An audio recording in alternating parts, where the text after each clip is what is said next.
শুভ নববর্ষের জন্য চলে আসুন আমাদের অনুষ্ঠানে। উল্লাস উল্লাস নববর্ষে শুভ নববর্ষ। অসাধারণ, লাজবাব। খেয়ে দেখি আমি, খুবই সুন্দর। হাই ফ্রেন্ডস, লাইফ অফ সদীপী চ্যানেলে তোমাদেরকে আরো একবার স্বাগত। আশা করি তোমরা সকলেই ভালো আছো আর আমরাও ভালো আছি। আর এই মুহূর্তে আমি আর শুভ বোঁদে বানানোর চেষ্টা করছি, মানে বোঁদের লাড্ডু বানানোর চেষ্টা করছি। তো যথারীতি দুজনে মিলে করার চেষ্টা করছি এবং প্রথম স্টেপ তো বেশ ভালোই হচ্ছে, দেখে আমরা ভীষণ খুশি। আর অলরেডি এর আগে একটা গন্ডগোল করে ফেলেছি, সেটা পরে বলছি। তবে এখানে এসে আবার গন্ডগোল করেছি, জানি না কি কারণে বোঁদের লাড্ডুগুলো না লাড্ডু শেপটা হয়নি, মানে গোল করে আমি একটার সাথে আর একটা বোঁদে আটকাচ্ছেই না। তো এরকম বোঁদে টাইপের করে রেখে দিয়েছি। যাই হোক না কেন, সেটা করেছিলাম আগের দিন রাত্রিবেলা, আর এখন পরের দিন মানে সকাল হয়ে গেছে। মর্নিং এ সকালবেলা ঘুম থেকে উঠে কিছু টুকটাক খেয়ে নিই, আবার রান্না শুরু করে দিয়েছি। তো এবার প্রশ্ন হচ্ছে, এত রান্নার তোড়জোড় কিসের জন্য? তো রান্নার তোড়জোড় হচ্ছে নববর্ষ স্পেশাল, মানে ভুড়ি ভোজ, যেটা আমাদের বাকি ছিল, হয়নি, সেটাই করছি। এখানে আমি ঘুগনি বানিয়ে নিলাম, আর আগের দিন রাত্রিবেলাতে পায়েস বানিয়ে রেখেছিলাম, সেটা একটু জমে জমে গেছিল, তাই এটাতে আবার দুধ দিয়ে দিলাম, দিয়ে একটু পাতলা করে নিলাম। তাই এর আগে মেজেছিস কোনোদিনও?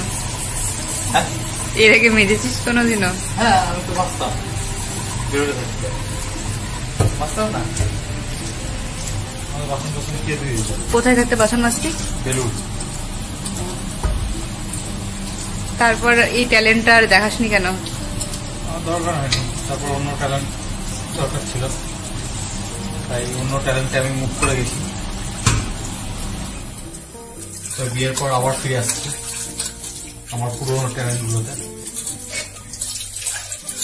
ভালো করে মাজবি, প্রেসার কুকারটা মেজে দিবি। যখন যখন আমার কাজের প্রেসার থাকে তখনই শুভ কিন্তু আমাকে সমস্ত কাজে হেল্প করে, এটা খুব ভালো। তো ও ওইদিকে বাসন মাজছে আর এইদিকে আমি ছানার ডালনা বানাতে চলে এসেছি। তো ছানার ডালনা বানানোর জন্য আমি কি করেছিলাম, বাড়িতেই ছানা করেছিলাম। তো আমার কাছে 1 লিটার দুধ ছিল, আমার মনে হয়েছিল যে 1 লিটার দুধে যথেষ্ট পরিমাণ ছানা হবে, কিন্তু ছানার পরিমাণটা কম হয়েছিল, এটা আমি বুঝতে পারিনি। আর তারপরেও আবার আমি ওখান থেকে কিছু ছানা নিয়ে রসগোল্লা বানানোর চেষ্টা করেছিলাম, যেটাতে আমি ব্যর্থ হয়েছি। এবং ব্যর্থ হওয়ার পরেই আমি ছানার পায়েস বানিয়েছিলাম, আর ওই ছানার পায়েসেই আমি চালও দিয়ে দিয়েছিলাম। তো এই আইডিয়াটা আমার ছিল না, এটা একদম সম্পূর্ণ শুভর। যেহেতু ও দিনরাত ল্যাবে এক্সপেরিমেন্ট করে, তো রান্নাঘরেও একটা এক্সপেরিমেন্ট করেছিল ও, এবং সেটাতে সেই এক্সপেরিমেন্টটা হিট হয়ে গেছে। তো এইখানটায় আমি ছানার ডালনা বানানোর জন্য নিরামিষ যেহেতু বানাচ্ছি, তো সমস্ত কিছু নিরামিষই দিয়েছি। আদা, তারপরে ধনে, জিরে, লঙ্কা সবকিছু, এবং আমি দিয়েছিলাম এখানে পোস্ত আর চারমগজ বাটা, তার সাথে দিয়ে দেবো হচ্ছে পরে দই, যেমন নর্মালি বানাই। এবার প্রশ্ন হচ্ছে যে আজকে মানে আমি নববর্ষের দিন নিরামিষ কেন করছি? আমার ইচ্ছে ছিল যে নববর্ষের দিন আমি যে খাবার আমরা খাবো সেই খাবারই আমি ঠাকুরকেও ভোগ দেব, সেই কারণে এটা আমার নিরামিষ। আলুগুলো প্রায় সেদ্ধ হয়ে গেছে আর আমি সমস্ত মশলাও দিয়ে দিয়েছি। এবার আমি সবার শেষে ছানার যে ডালনাগুলো আমি বানিয়ে রেখেছিলাম সেগুলো দিয়ে দিচ্ছি। দেওয়ার পরে খুব ভালো করে নাড়াচাড়া করে কিছুক্ষণ জাস্ট ঢাকা দিয়ে রেখে দিলাম। দেখো ছানার যে ডালনাগুলো সেগুলো বেশ ফুলে গিয়েছে, তো দেখতে তো খুবই সুন্দর হয়েছে। আমার একদম ছানার ডালনা রেডি। লাস্টে আমি গরম মশলা দিয়ে দিয়েছি। এরপরে আমি চলে এসেছি লুচি বানাতে। তো যথারীতি এখানে লুচিগুলো বানিয়ে হেল্প করছে শুভ, আর আমি বানিয়ে নিয়েছি লুচির সাথে পোলাও। পোলাও খেতে আমার খুব ভালো লাগে, আর শুভও পোলাও খেতে খুব ভালোবাসে। আর বলা হয়নি অর্ক আসছে, তো অর্কর জন্য আমি অনেকবারই ফ্রাইড রাইস বানিয়েছি, তো আমি ভাবলাম যে না, এবার পোলাও বানাই। আর দেখো সবকিছু রেডি। আমি এখানে ঠাকুরের থালাটা সাজিয়ে নিচ্ছি। তো ঠাকুরের থালাতে আমি নিয়ে নিয়েছি লুচির সাথে নিয়েছি পোলাও, পায়েস, বোঁদে আর কিছু ফল। ঠাকুরের থালাটা সাজিয়ে আমি পুজো দিয়ে দেব। আমরা এখানে যখন পুজো দিই, মানে ইউরোপের ম্যাক্সিমাম বাড়িগুলোই না কাঠের হয়, তো খুব সাবধানেই পুজো দিতে হয়, কারণ প্রদীপ জ্বালানো, ধূপকাঠি এগুলো খুব সাবধানে দেখে রাখতে হয়, না তো বাই চান্স যদি মানে কোনো কারণবশত আগুন লেগে যায় তাহলে তো মানে কি আর বলবো, আর লেগে যাওয়ার চান্সও থাকে, যেহেতু সমস্ত কিছুই কাঠের হয়। তো এখানে আমি খুব সাবধানে প্রদীপ জ্বালাচ্ছি, এবং প্রদীপ আর ধূপকাঠি জ্বালিয়ে আমি এখানেই কিছুক্ষণ থাকবো।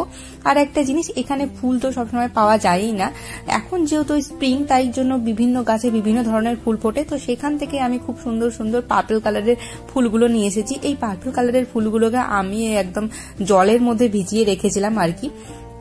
আর যে বোতলগুলো দেখলে সেইগুলো আমার বানানো পেন্টিং। আমি পেন্টিং করতে মাঝে মধ্যে ভালোবাসি, তো ওইগুলো দিয়ে বানিয়ে রেখেছিলাম। ওখানে আমি ফুলগুলো ভিজিয়ে রেখেছিলাম, সেখান থেকে নিয়ে পুজো দিয়ে দিলাম। পুজো কমপ্লিট হয়ে গেছে।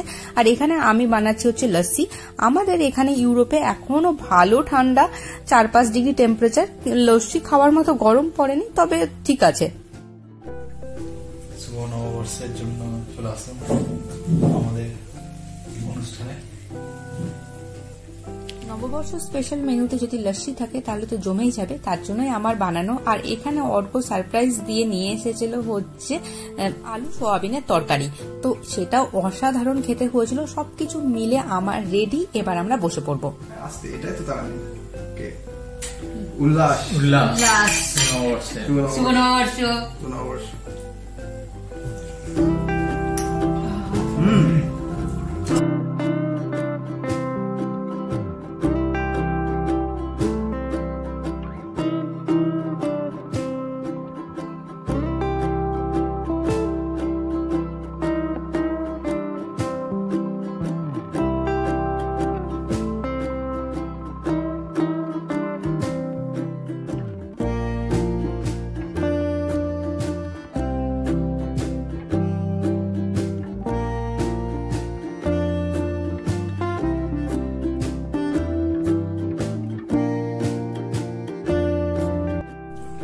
অসাধারণ হয়েছে, অসাধারণ। সিরিয়াসলি ছানাটা ভালো হয়েছে।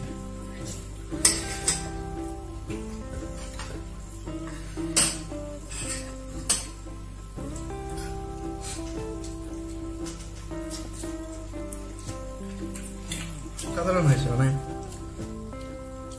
অসাধারণ, লাজবাব।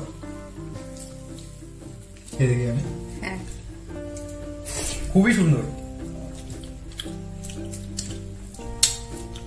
তো মুখে ভুলি গেল।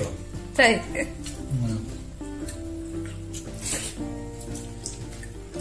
ইউনিক ভাব আছে না?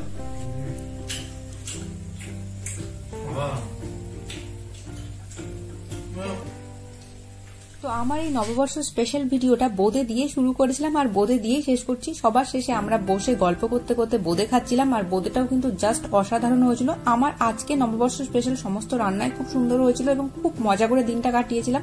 সব থেকে ভালো হয়েছিল শুভর বানানো পায়েসটা। তো আমার এই নববর্ষ স্পেশাল যে ভিডিওটি তোমাদের কেমন লাগলো অবশ্যই জানিও। ভালো লাগলে সাবস্ক্রাইব করে আমাদের পাশে থেকো। দেখা হচ্ছে নতুন